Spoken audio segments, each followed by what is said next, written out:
হীরা খনি উৎপাদনে নেতৃত্ব দানকারী প্রথম দেশ। হ্যাঁ, চ্যানেলটিকে সাবস্ক্রাইব করুন। আপনি ভারতই সেই প্রথম দেশ, জানেন তো? রেকর্ড অনুসারে খ্রিস্টপূর্ব ৪র্থ শতাব্দী থেকে ১০০০ বছরেরও বেশি সময় ধরে ভারত বিশ্বের একমাত্র হীরার উৎস। এটি ভারত সম্পর্কে গর্বের বিষয়। কৃষ্ণনগর বদ্বীপের পলিমাটি থেকে হীরা খনন করা হয়েছিল। ১৮ শতকের আগে ব্রাজিলের হীরা পাওয়া যায়নি। যদিও ১৯০০ সাল থেকেই ভারত বিশ্বের প্রধান হীরা উৎপাদনকারী দেশ নয়, তবুও হীরা খনন এখনও চলছে।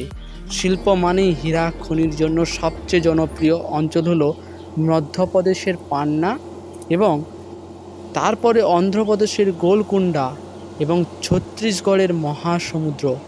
তাহলে ভিডিওতে কি তেমন কোনো ইমেজ নেই, কিন্তু যে তথ্যগুলো দিলাম তথ্যগুলো কিন্তু সঠিক তথ্য। চ্যানেলটির সঙ্গে জুড়ে ভালো থাকবেন, সুস্থ থাকবেন।